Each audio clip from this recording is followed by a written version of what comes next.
today, and we do have a lot to talk about. So let's get started with Devin Haney, who, as we all know now, defeated Regis Progress to win the WBC junior welterweight title in San Francisco. Haney's now 31-0, 15 knockouts, and he dominated Progress. He's now 29-2, 24 knockouts throughout the fight, dropping him once in round number 3. Haney had relinquished his 135-pound belts back in November and plans to continue his career at junior welterweight. He unified the 140-pound division by defeating George Kambosos Jr.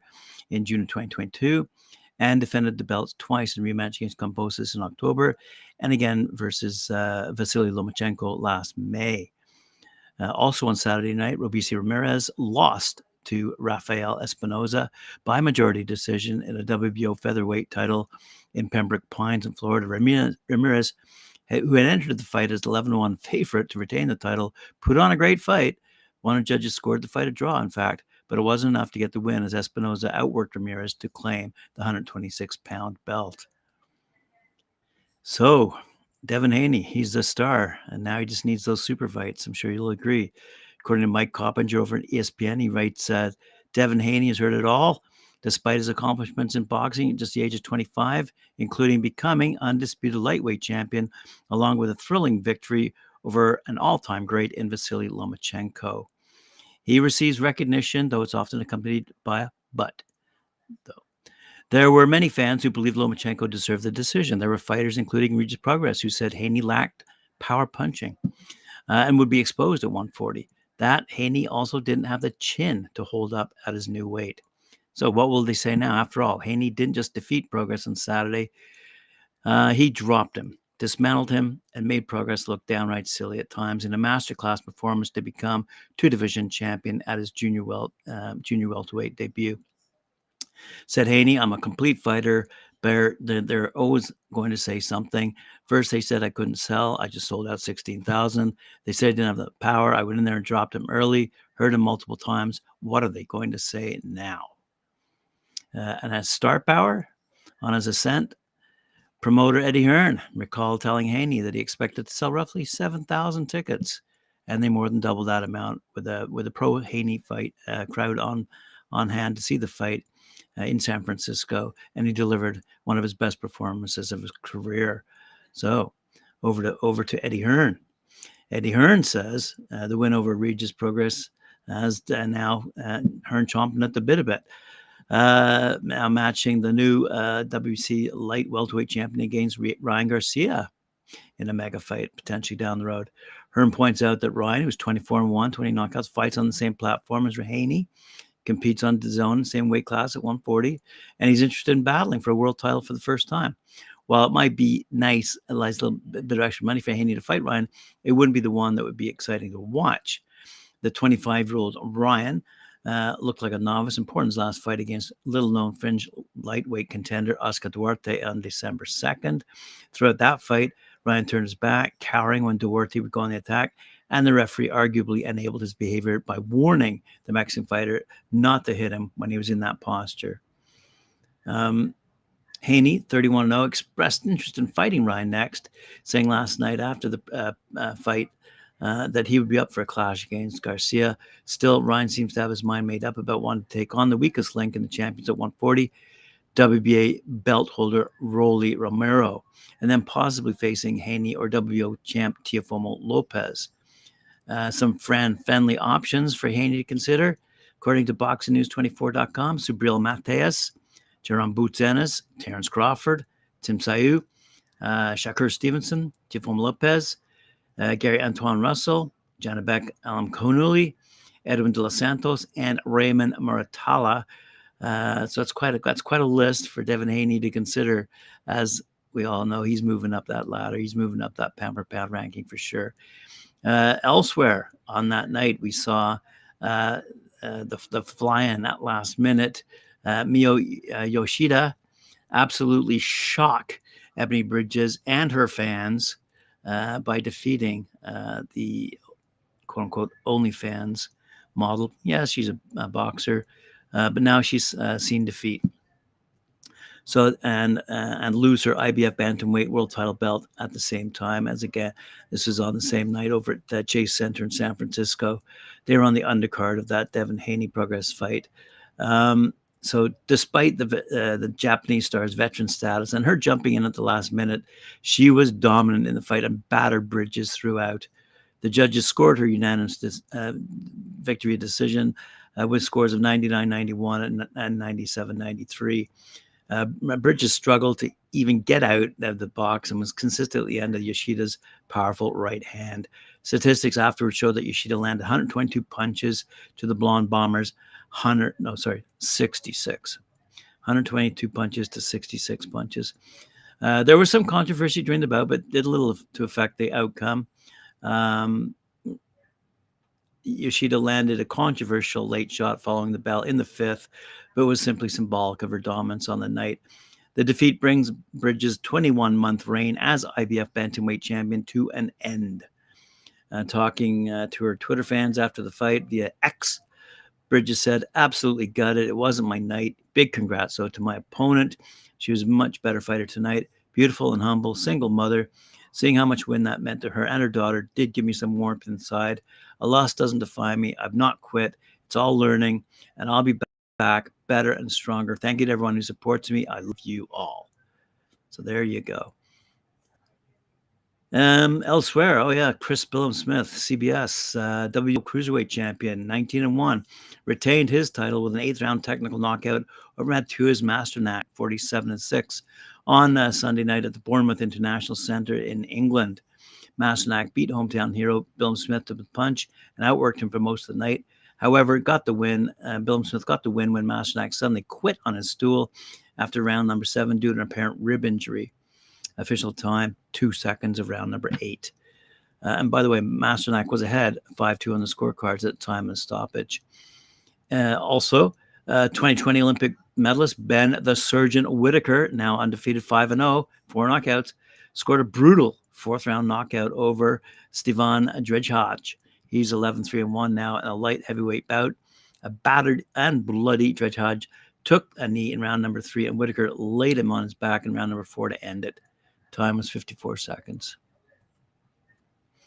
Also on that CBS fight, we saw the thrilling fight between Cutler, another English fighter, and his opponent, Kingsley Egbunike. Big battle for Cutler. And he was relentless and the aggressor throughout the fight, and had a jab, a spear of a jab, and clever counters. And right at the last knockings, a precise Egbunike shot gashed a gruesome cut into Cutler's left eyelid. Thankfully, there were only a few seconds left remaining in the fight, and the local legend secured fair cards of 96-95, 97-93, and 97-93.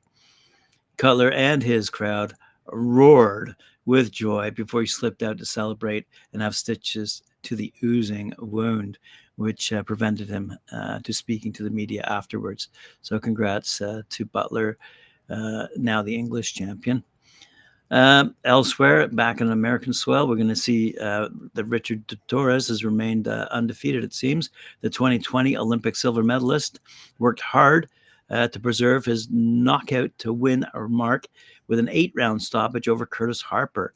Torrez let his lands go late in the fight as Harper was pinned along the ropes to prompt the stoppage at 2 minutes 3 seconds of round number 8, shown on ESPN Plus, taking place in Charles F. Dodge City in Pembroke Pines, Florida. There's a little risk of a stinker given Harper's negative fighting style at the stage of his journeyman career. The 35-year-old heavyweight spent every round plotting and refused to let his hands go. Torrez was still made to put in work for his 8th pro win, though, pushing around the heavyweight with more than 40 pounds on him. The 24-year-old from Tulare, California, was steady with his jab and caused damage with his quick left hand over the top. Harper took the punishment, where referee Samuel Burgos finally warned his counter at his corner prior to the 7th round. They need to see something to avoid a stoppage. It appeared that Harper would make it to the final bell as the fight entered the 8th and final round, But Torrez picked his spots and didn't exert himself, and also had to overcome a cut over his right eye from a clash of heads. The sight of his own blood seemed to fuel Torrez, who pinned Harper in the corner and unloaded a bushel of power shots. Harper failed to respond, which triggered the stoppage. So now Torrez is 8-0 with 8 knockouts. And this fight marked his first past 3 rounds, by the way. Elsewhere, former WBC featherweight champ Mark Magnifico Magsayo is now 25-2, 17 knockouts. He scored a spectacular third-round knockout against Isaac Avelar, 17-7, on Saturday night over at the Infinity Reality Studios in Long Beach, California.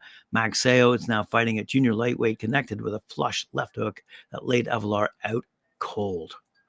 Check YouTube for that highlight. In a crossroads fight, former WBA cruiserweight champion Riyad Merhi, 32-3, hammered out a 10-round unanimous decision over 2016 Olympic super heavyweight gold medalist Tony Yoka, who's now 11-3 at the Stade Roland Garros stadium in Paris, France. The 6'7" Yoka tried to keep the fight at a distance with his jab against Merhi, who is listed at 5'11". Merhi was the aggressor and was able to get inside at times to land big punches. Yoka's punch output diminished as the fight progressed, with Merhi pulling away 96-94 3 times on the cards. So 3 straight losses for Tony Yoka now, while Merhi gets back into the mix after a loss to Kevin Lerena. So does that spell the end for Tony Yoka and his career? 3 straight losses. You got to wonder about that. Let's quickly jump ahead to the big fight upcoming in Saudi Arabia. It looks like the world cruiserweight champion, Jai Opetaia, will vacate his IBF title rather than forfeit a mammoth paycheck for 2 fights in Saudi Arabia. According to figures being bandied around in Australia, Opetaia is set to rake in $680,000 for a Saudi double in December and March. Opetaia is due to fight Alice Zorro before mandatory challenger Ebanie Bridges next spring. However, the IBF is not happy with the delay. They want Opetaia to face Bridges first, despite promoter Eddie Hearn claiming the Latvian isn't ready for December 23rd's Day of Reckoning card. The IBF warned Hearn, "We've made it clear to Jai's team that he cannot fight Alice Zorro for the title. We have already given Jai an exemption to fight Jordan Thompson in his last fight, so he can't get another exemption to fight Zorro, who has no world ranking. In our rules, it can't be done. He can't have back-to-back exemptions. If we break the rules for Jai, it opens the floodgates for everyone else. The IBF has notified Jai's team that he cannot fight Zorro. We've said his next fight has to be mandatory against Bridges. If Jai Opetaia goes ahead and fights Zorro, he will be stripped of his IBF world title." Right. Hearn states that Opetaia cannot turn down that kind of money on offer, even in exchange for his world title. Said Eddie Hearn, "We've just got to have some common sense. You've got the number in the division who will vacate his belt. The belts are going to start not to matter. He's got a 2-fight deal in Saudi Arabia. It's life-changing money for him. So what are you going to do? Give it all up because of a silly decision by a committee?" Hearn stated, "I think belts matter. To be a world champion holds value, no question. But would it be best if you didn't let it disrupt and distract your career? For Jai, those 2 fights could finally secure his and his children's futures. You'll let a belt, a governing body, and a committee stop you from doing that? You should all abide by rules, but if rules are inconsistent or unfair, you have to stand up against them." Regardless of his fight in less than 2 weeks, Opetaia, who is also Ring Magazine's champion, said, "There's a big part of me that's so grateful to be part of this card, but I've earned my spot here. On December 23rd, I will show why I'm the best cruiserweight in the world and the king of the division. It doesn't matter who's put in front of me. I have to beat them. I have a new mission, so let's get it done. I'm ready. This is what I do." Now, Opetaia's clash, by the way, with Zorro was one of only 2 world title fights on the lucrative bill. Dimitri Bivol versus Lyndon Arthur remains the only championship bout left. Elsewhere, and very quickly, Clarissa Shields is a little upset these days and is going to social media again after a video of the champ fighter was released being knocked down by Latvian fighter Arturs Amatovs when they were sparring back in 2018. But the clip has gone viral. And Shields stated that Amatovs and his coach, Derek Santos, had tampered with the gloves at that time. Shields said she felt Amatov's hands, and she explained in the video afterward she felt no patent. Those claims have since been denied. Speaking out after the session showed Shields getting dropped and badly hurt. Shields was irate at the decision to put out the footage. This was 5 years ago. The dude is now putting the video out for clout. Man, he's so weird, said Shields. Asked why she only mentioned this incident this year, Shields added, I didn't say anything at the time because I didn't want my opponent to have information on me getting dropped leading up to my fight. But why keep a video hidden for years? And you're so big and bad. I have no problem getting caught in sparring. It happens. I spar the majority with men. But this dude, Arthur, and his coach, Santos, were embarrassed when we sparred earlier in the week. Next time we sparred, he purposely wore gloves with little or no padding. I can't make this up. I couldn't believe it.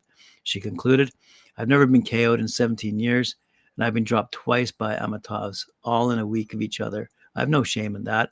But for a male fighter to literally take the padding out of his gloves, he's a punk. Him and coach Derek Santos are bad for the sport. So if Shields' claims are valid, similar to Deontay Wilder making that claim against Tyson Fury, criminal proceedings could be launched over the matter. However, neither Wilder nor Shields have asked police to investigate what could have been a life-threatening situation if proven. Situations in the past, like the tragic story of Billy Collins Jr., have no place in this sport.